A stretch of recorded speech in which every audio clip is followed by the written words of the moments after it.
Welcome to the Leaders in Payments podcast, where we talk to C-level leaders from across the payments landscape. We'll be discussing the products and services that impact the payment space today, as well as trends and predictions for the future of payments. We will also hear stories from our guests about their journeys to the top. It's incredible how far-reaching payments technologies are going. I mean, agriculture, again, being one of the last places. We're finally arriving where it makes sense that we should be talking about why the paper check still exists. But kudos to those who kind of blazed the path before us. Some of our technology stack relies on some of these partners in the space.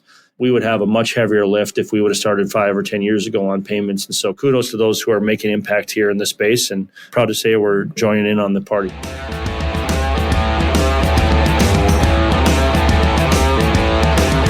That was Jake Joraanstad, the CEO and co-founder of Bushel, and he is my special guest on this episode 281 of the Leaders in Payments podcast, and I'm your host, Greg Myers. Bushel provides digital tools that helps drive productivity and profitability in the agricultural industry. Jake and I talk about Bushel, how and why Jake and his co-founder started the company, what makes it unique, and the importance and challenges of removing paper, specifically the check from this industry that is often lagging when it comes to technology adoption. We've got a great episode ahead, so let's get started.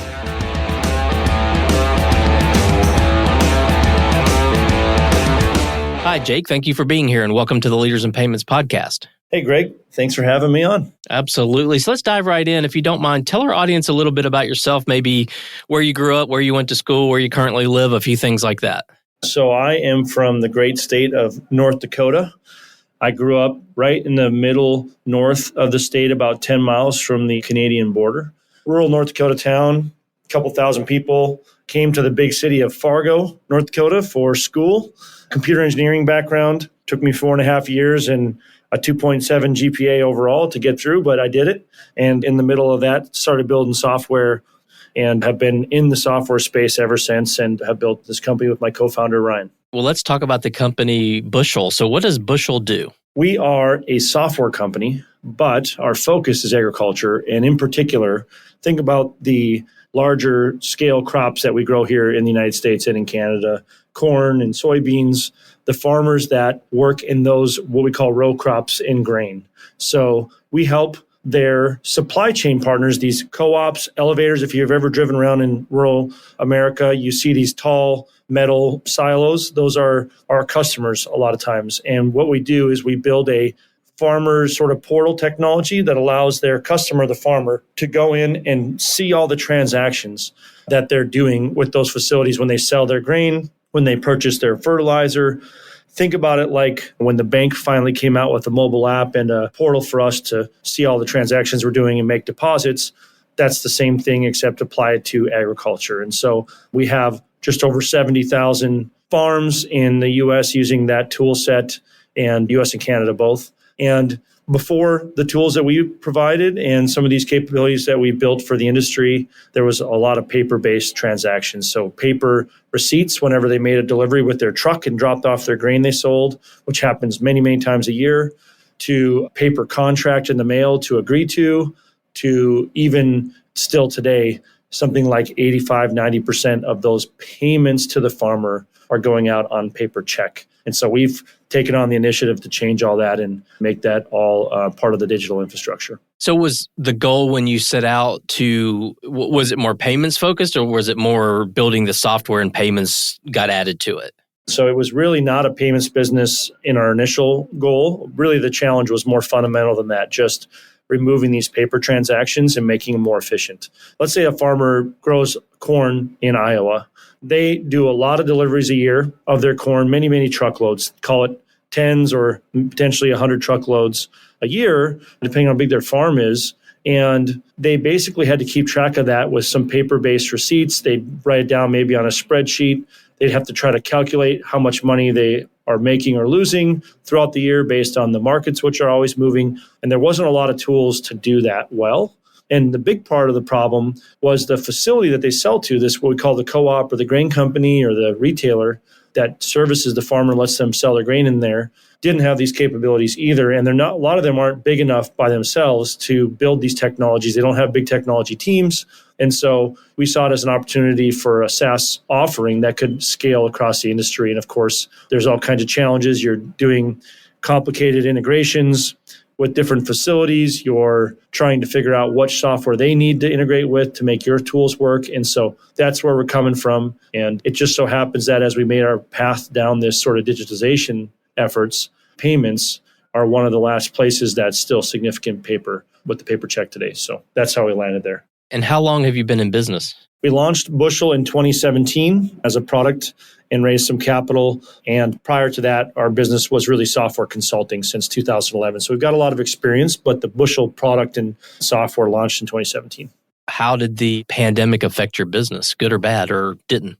It was really scary to start. Some of our more project-based work dropped like a rock. We had probably work that would have taken 20 or 30 people just went to zero in, call it April that year, as companies were reacting and trying to figure out what they're going to do. Of course, eventually, if you stick it out, the business comes back. But there were some hairy things. Our customers, the grain elevator is in a small local town. Maybe they've got 100 people or maybe 1,500 people in the town, and they've never had to work remote in their life. There's never been a requirement to ever not be able to be in the office. They might only live a few blocks from there.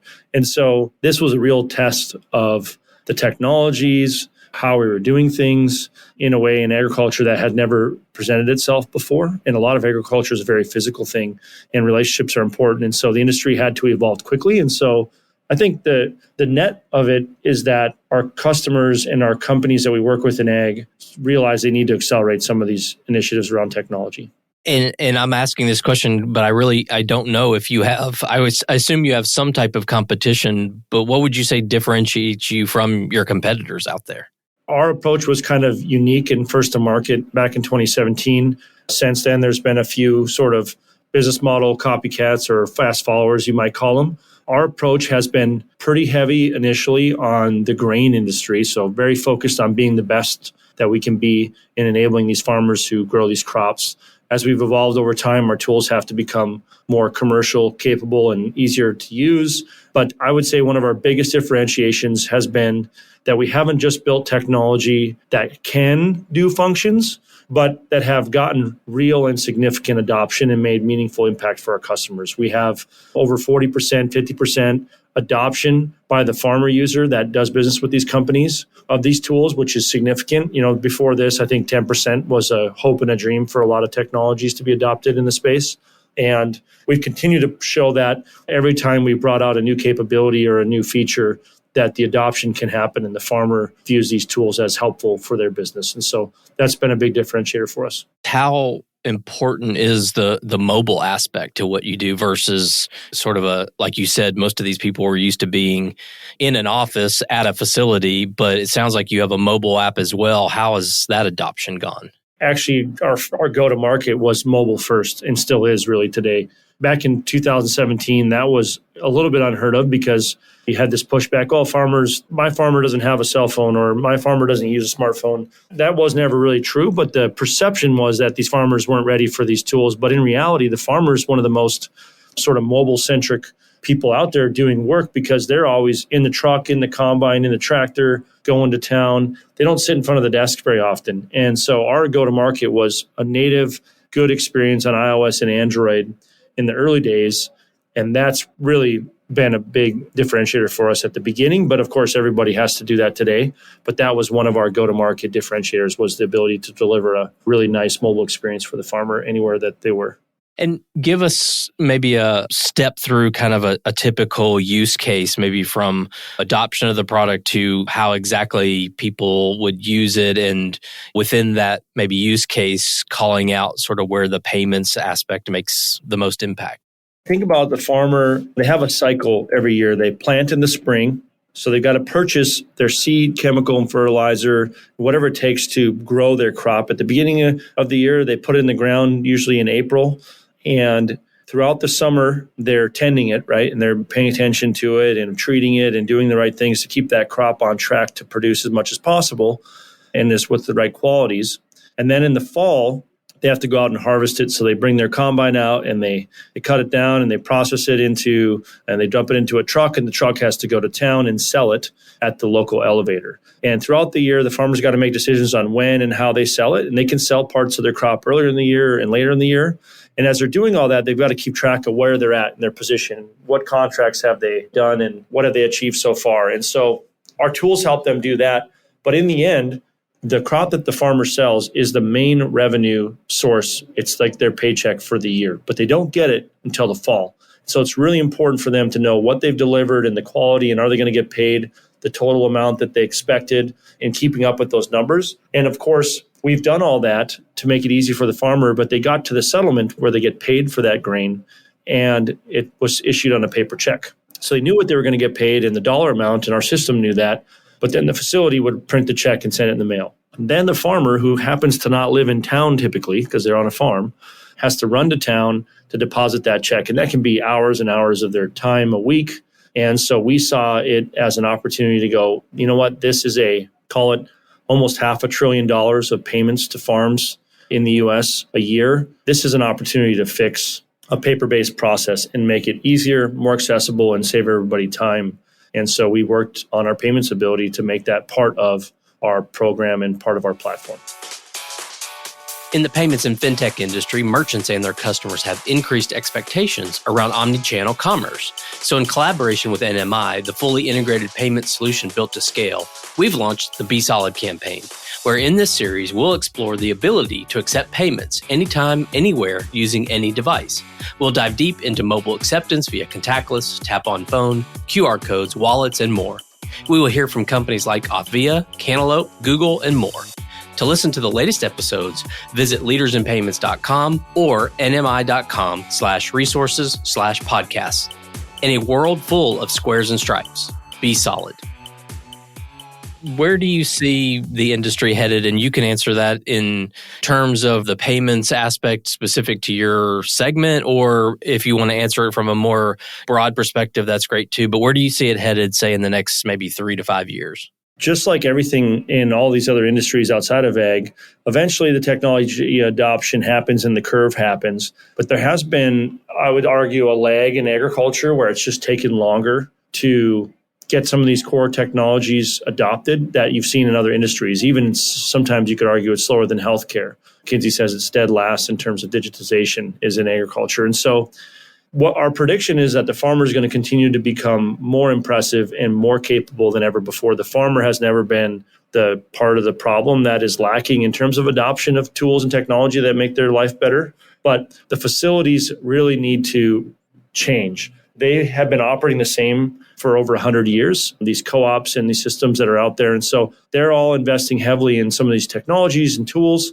And we're going to see a pretty big evolution, I would argue, maybe a revolution in terms of speed of transactions and how often things can be settled out and decisions can be made and then executed on in the ag industry that we have not seen in the last 10 years over the next 5 or 10. And it's because the infrastructure, the digital infrastructure that we're helping build at Bushel is coming online. There's more and more connectivity. We're finally figuring out how to share information better, and it's going to lead to farmers' life hopefully getting easier. They're going to have to do more with less. And our customers, those co-ops and grain companies, they're going to have to do more with less because the labor challenge will exist into the future. And, you know, if you live in rural America, a small town, it's not easy to just go and replace somebody. And so technology is one of those few places that you can invest in that doesn't necessarily require more people. And hopefully it allows you to do things with less. And so you're going to see quite a big shift in the next few years there. And our job, in particular on the payment side, is to show that paper checks are not long for agriculture, as they have not been long for most industries, and really get some significant adoption in that area. Do you see a trend towards the older generation retiring and the younger generation taking over the farm and that driving more digital in that space? It's a component of it. We've been talking about it in the ag industry for 15, 20 years, or probably forever, the older generation retiring. The truth is the older generation has taken longer to retire than maybe people expected, and the farmers are working into their 70s and not necessarily passing the farm on yet. But every single day, the new farmer shows up and is taking over things. And although the older ones are still involved, the younger generation's already involved in the farm. They may not run it completely, but they're the ones in charge of some of these technologies. And dad's asking their son to, go and set us up with this account with the Bushel tool. Let's have my son do that. I don't need to learn that. I'll retire in a couple of years. But they're taking over, taking the reins, and it's been happening now. And I would say it'll become pretty obvious in the next few years that the average farmer is very capable of these technologies, kind of regardless of their age. Well, let's switch gears a little bit and talk about you. So tell us about your journey to your role there as the co-founder and CEO, maybe fill in the gap between college and sort of where you are today. Well, we started off, when you're in your early 20s building a software company, you just wear all these different hats as the company evolves. Today, we're over 150 people on the team. When we started, it was just myself, my co-founder, and a few friends that we had hired from college to help us build these tools. And we were a consulting business. I was a project manager. I was, at one point, my team makes fun of it, but I was a designer in the sense of helping design what the screen should look like for a customer. I should have never been doing those things, and I was never a great software engineer. But what I was good at, and I learned how to get better at this skill over the years, is identifying good people and people with the skill sets we needed. And one of the things as an entrepreneur is you can't have a fear of bringing people on that are smarter and better than you are at all these things. Your job every day is to hire people that can do things that you were not good at. And you should only really do the things that maybe uniquely only you can do and do the best. And the rest of it needs to be with your team. And so I think one thing that we've been good at is building a good culture and a good team here at Bushel over the years. And me admitting early on in my career that I wasn't a great engineer, I wasn't a great software person to build the software, has helped me be a better delegator throughout my business journey, I think. Well, what are some things you're passionate about? So maybe one personal passion and one business passion. Well, on the business side, I'm just super passionate about technology adoption in the agriculture space in particular, where I think it's still the biggest opportunity that remains in major industry to adopt.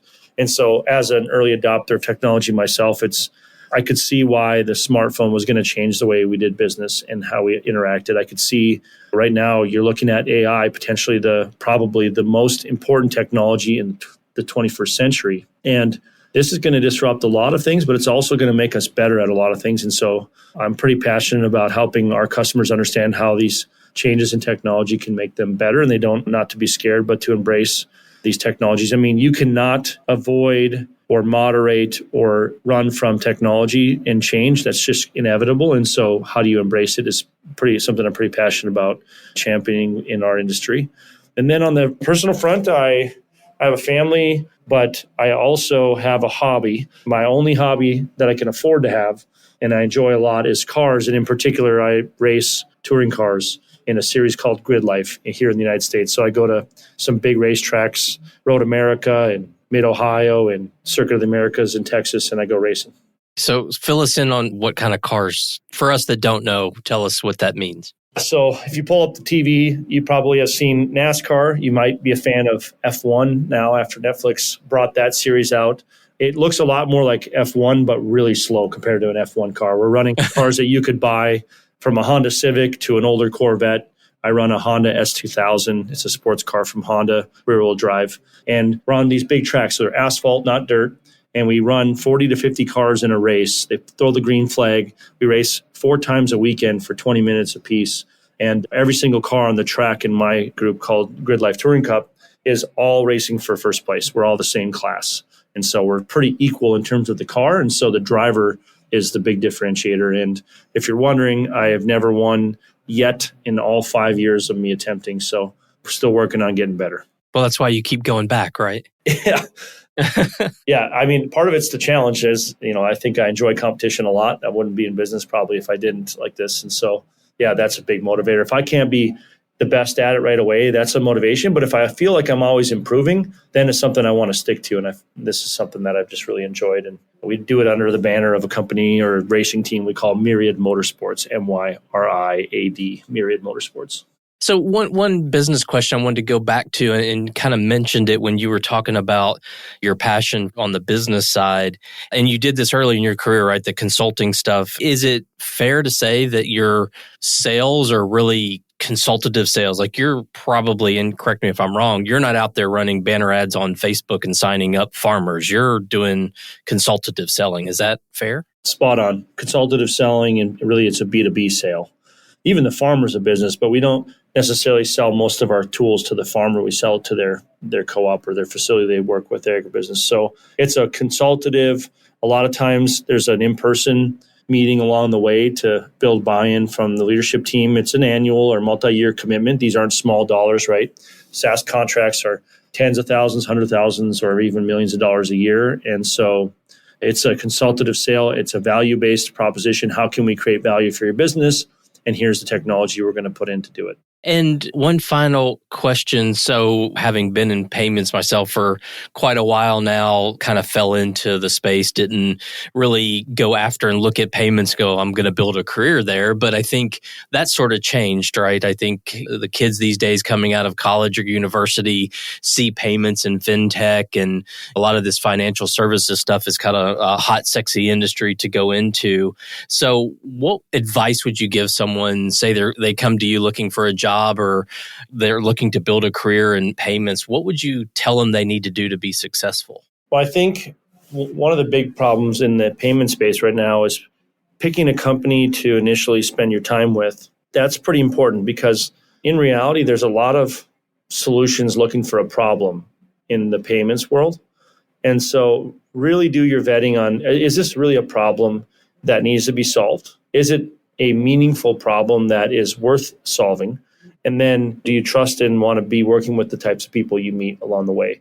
There's a lot of buzz and there's a lot of craziness about this space, but you got to be working on problems that matter. And if you ever need a book recommendation, Bold, B-O-L-D, by Peter Diamandis is a great one to think about. Like, what projects could you work on that make a meaningful impact in the world? And payments is a big part of our life, right? The money movement in the world of money is important, but that doesn't mean every little problem and every little small detail in the stack is worth really building on. And so think hard about who you're going to jump in with and where you're going to spend the majority of your life you spend working, where you're going to spend that at. And I think it's important to think about doing it in a meaningful place.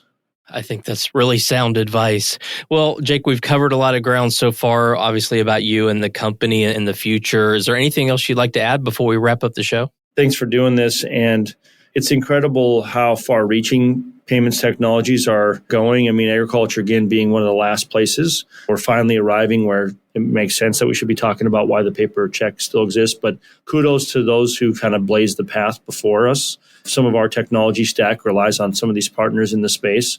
We would have a much heavier lift if we would have started 5 or 10 years ago on payments. And so kudos to those who are making impact here in the space, and proud to say we're joining in on the party. Well, Jake, thank you so much for being on the show today. I know your time is very valuable, so I really appreciate you being here. Thanks for having me, Greg, and keep going on the show. I appreciate it. Yeah, absolutely. And to all you listeners out there, I thank you for your time as well. And until the next story. Thank you for joining us this week on the Leaders in Payments podcast. Make sure you visit our website at leadersinpayments.com, where you can subscribe to the show and where you'll find our show notes. If you enjoyed listening, please share on your social channels as well.